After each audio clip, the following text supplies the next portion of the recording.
महापरिनित तथागत भगवान गौतम बुद्ध, बोधिसत्व डॉक्टर बाबासाहेब आंबेडकर, तसेच बोधिसत्व भामते उर्गेन संघरक्षी यांच्या प्रतिमेला त्रिवारवंदन करतो.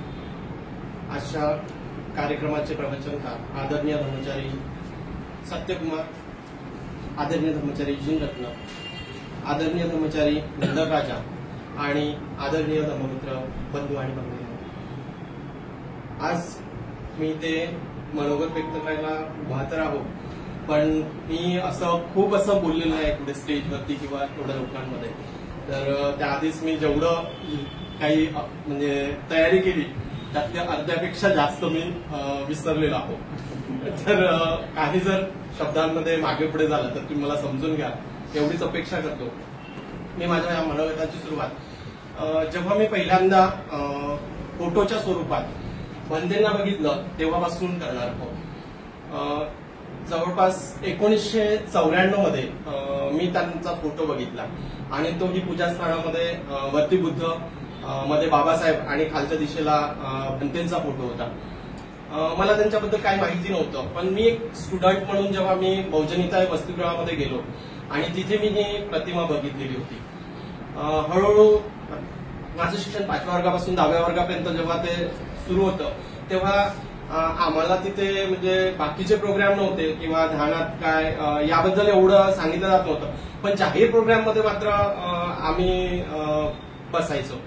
त्यातून मला बंतेंबद्दल हळूहळू थोडी माहिती होत गेली. त्यानंतर माझं शिक्षण 10व्या वर्गापर्यंत झालं आणि हॉस्टेल संपलं.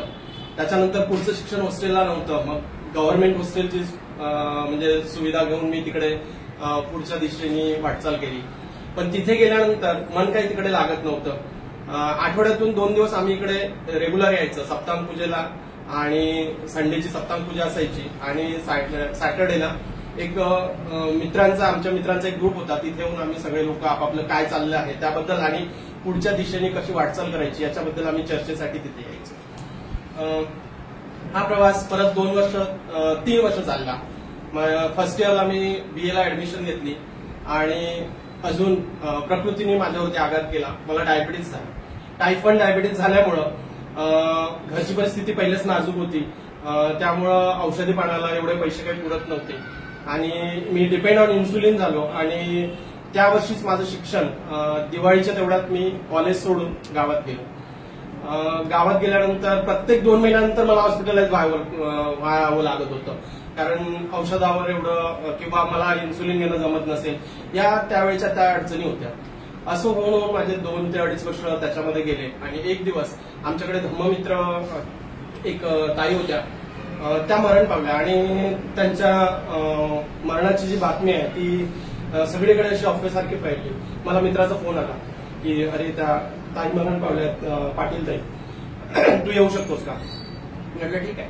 आणि मी वर्धेला त्यांच्या माहितीसाठी आलो आणि तिथे धर्मचारी त्यांचे नाव विसरतो असं झालंय, त्यावेळेचे बहुजनिताचं काम करत म्हणजे बघायचे. आता ती नाहीत आपल्यामध्ये, पण त्यांनी मला त्यावेळी तिथे बघितलं. ते जेव्हा आमच्या बहुजनिताच्या कार्यकारिणीची म्हणजे त्यांची भेट असायची, ते वसतिगृह बघायला यायचे, तेव्हा प्रत्येक वेळी ते आपल्या एक स्पेशल गेस्ट रूम मध्ये राहायचे आणि त्यांची सेवा करायची आम्हाला संधी मिळायची. नवीन कोणी आलं की आम्ही त्यांना भेटायला जायचं, बाहेरचे पाहुणे असो, देशातले असो की बाहेर देशातले असो. त्याच्यामुळे बऱ्याच लोकांना असं जवळून बघितलेलं होतं आणि त्यांच्याशी आमची चेहरा ओळख होती. त्यावेळी त्यांनी मला बघितलं आणि त्यांनी माझी प्रकृती बघितल्यानंतर त्यांनी लगेच म्हटलं तू कुठे असतोस? मी सध्या तरी गावात असतो. तर मग त्यांनी माझ्यासोबत तेवढा वेळ जोपर्यंत ती मयत निघाली आणि त्याच्यानंतर हॉस्टेलला येतपर्यंत, आम्ही सगळे लोक हॉस्टेलला आलो होतो, तर तोपर्यंत त्यांनी माझ्याशी संवाद साधत आलेत आणि त्यांनी माझ्या अडचणी सगळ्या जाणून घेतल्या. तिथे आल्यानंतर त्यांनी त्यावेळी चेअरमन होते लोकनाथांशी संपर्क साधून त्यांनी सांगितलं की हा पोरगा आताच आपण ज्या व्यक्तीच्या माहितीतून आलो ते हृदयाचा जो आजार आहे तो मोठ्या पद्धतीचा होता आणि त्यांना त्यावेळी ऑपरेशनसाठी 3-4 लाखाची गरज होती. संघाने मदत करण्याचा प्रयत्न केला, पण ते डोनेशन जमा होतपर्यंत त्यांच्यापर्यंत पोहोचू शकलं नाही. जेव्हा ऑपरेशन झालं ते सक्सेस झालं नाही.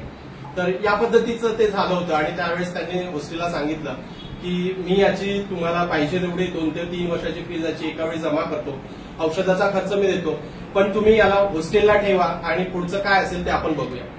एवढं म्हणून त्यांनी मला तिथे सोडलं. मी एकही ड्रेस घेऊन आलो नव्हतो, मी फक्त अंगावरच्या कपड्यांनीशी आलेलो होतो.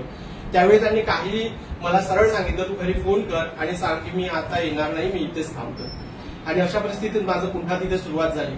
त्याच्यानंतर मी लगेच 1 ते 1.5 वर्षानंतर धम्ममित्राची दीक्षा घेतली आणि पुढे माझ्या या शरणगमनाच्या याला खऱ्या अर्थाने सुरुवात झाली. पुढे जाताना मग मी परत कॉलेजला ऍडमिशन घेतली, BA केलं, MA केलं, BEd केलं. पण पुढे जाऊन पुन्हा हाच प्रश्न होता की पुढे काय. आणि अशा परिस्थितीत मग तोपर्यंत माझं म्हणजे पकड बसली होती की इन्सुलिन डेली कसं घ्यायचं, आपण आपली ती काळजी कशी घेऊ शकतो, याचे सगळे वर्कशॉप वगैरे तिथे राहून वर्धेतून करून मी आणि नागपूरला एक फ्री इन्सुलिनचं प्रोव्हाइड करतात अशा संस्थेशी भेटून वगैरे हे सगळे प्रॉब्लेम मी माझे सॉल्व्ह केलेले होते. मग एक मित्र माझा नागपूरला असताना मी नागपूर गाठलं आणि हॉस्टेल सोडलं. मग अशा परिस्थितीत बँकेची तयारी केली आणि इकडे आलो. ह्या काळामध्ये बऱ्याच ठिकाणी माझे संघाशी संपर्क आले, कारण मी जिथे कुठे असेल तर तिथे आपण जर एक वेळेस या मार्गावर चालायला सुरुवात केली की आपल्याला बाकीचे ग्रुप वाटत नाही. आपल्याला असं वाटतं की इथे आपलं भवितव्य नाही किंवा इथे माणूस म्हणून ज्या काही आपल्याला दैनंदिन जीवनामध्ये ध्यानाची सवय असो किंवा जे बोलणं असेल तर बाकीच्या ग्रुपमध्ये ते असं मिठास वाटत नाही, असं वाटतं की हे आपल्यासाठी नाहीये. आणि या पद्धतीने मी परत नागपूरचं तिथे जे ट्रेनिंग चालतं नागलोक सेंटर गाठलं आणि अशा परिस्थितीत मग नागलोकचे काही क्लासेस चालू केले आणि तिथून 11 महिन्यामध्ये मला बँकेची नोकरी लागली. हे सगळं कशामुळे घडलं तर हे सगळं जे काही घडलं ते फक्त भंतेंमुळे. भंते जर नसते तर कदाचित या आयुष्यामध्ये माझ्या आयुष्याला जी कलाटणी मिळालेली आहे, आज मी इथे उभा आहो, कदाचित नसतोही. माझं आयुष्य तेव्हाच संपलं असतं जर समजा ही मदत मिळाली नसती. तर भंतेंचं जे कृतज्ञता जेवढी म्हणावं त्यापेक्षा खूप मोठी आहे. नुसतेच भंतेंनी जी त्रैलोक्य बौद्ध महासंघ हा निर्माण केला त्या माध्यमातून फक्त तेवढ्यावरच त्यांनी माणसाला माणूस पण देऊन सोडलेलं नाहीये. तर लहान विद्यार्थ्यांना वसतिगृह म्हणजे मला असं वाटतं की 25 ते 26 हॉस्टेल्स त्यांनी भारतामध्ये त्यावेळी निर्माण केले होते. 1983ची गोष्ट आहे. तेव्हापासून त्यांनी हॉस्टेलला सुरुवात केली होती. प्रत्येक सेंटरच्या माध्यमातून, छोट्या छोट्या सेंटरच्या माध्यमातून त्यांनी प्रत्येक ठिकाणी स्लम एरियामध्ये बालवाड्या निर्माण केल्या होत्या. त्या बालवाड्यांच्या स्वरूपातून छोट्या मुलांवरती काय संस्कार होतील ते लहान वयात झाले पाहिजेत. आणि जो काही आपल्याला संघ लाभला आहे तो खूप मोठ्या वयामध्ये लाभला आहे. काही लोकांना लहानपणापासून लाभला असेल, पण ही गोष्ट लहान वयात मिळावं, लहान वयातले जे संस्कार आहेत ते चिरकाल टिकणारे असतात आणि ते कायमस्वरूपी असतात, असं कदाचित त्यांच्या दृष्टी असावं. ज्यामुळे त्यांनी ते बालवाड्या निर्माण केल्या. जागोजागी बालवाड्या होत्या. आम्ही त्यावेळी बालसंस्कार शिबिरावरती जास्त भर होता. आम्ही बालसंस्कार वर्ग चालवण्यासाठी दर संडेला कुठेतरी स्लम एरियामध्ये जायचं, तिथल्या बिहारामध्ये आम्ही वर्ग घ्यायचं. तर हा जो सगळा खटाटोप आहे हा भंतेंच्या म्हणजे मुळं आपल्यापर्यंत पोहोचलेला आहे असं मला वाटतं. बाबासाहेबांनी 3 बोधिसत्व होऊन गेले आताच्या काळामध्ये, ज्यांना आपण बघतोय. बाबासाहेबांची गाथा आपल्या समोर आहे, बोधिसत्व म्हणून आपण त्यांना ओळखतो. दुसरे बोधिसत्व होते बाबासाहेबांच्या आधी ज्यांचा काळ सुरू झाला होता, ज्यांनी महाबोधी सोसायटी सोडवण्यासाठी भरपूर प्रयत्न केला. सगळ्या ठिकाणी फिरून त्यांनी म्हणजे आपला देश, आपलं सगळं सोडून इथे ज्यांनी खूप प्रयत्न केला बुद्ध धर्माचा प्रचार प्रसार करण्याचा, ते अनागारिक धर्मपाल. आणि तिसरे बोधिसत्व जे आता आपल्या काळात आहेत, आपण ज्यांचं जीवनक्रम बघतोय, हे खऱ्या अर्थाने बोधिसत्व आहे. त्यांनी बाबासाहेबांचं स्वप्न होतं संपूर्ण भारत बौद्धमय करण्याचा, परंतु भंतेंचं स्वप्न होतं संपूर्ण जग बौद्धमय करण्याचा. आणि त्यांच्याच माध्यमातून 53 देशांपेक्षा जास्त देशांमध्ये बुद्ध धर्माचा प्रचार आणि प्रसार, आपल्यासारखेच माणसं घडवण्याची जी प्रक्रिया आहे ती त्यांच्या माध्यमातून होते. तर अशा प्रकारचं त्यांचं जीवनगाथा जर गायला बसलो तर मला असं वाटतं की वेळ जो आहे तो संपून जाईल, पण त्यांचं कार्य जे आहे ते एवढं वाखाणण्याजोगं आहे की ते शब्दात मांडणं तरी शक्य नाही. तर मी एवढंच बोलून मी माझं मनोगत इथेच संपवतो. जय भीम. आणि मला इथे बोलण्याची संधी दिली त्याबद्दल धन्यवाद. धन्यवाद उमेश. आपल्या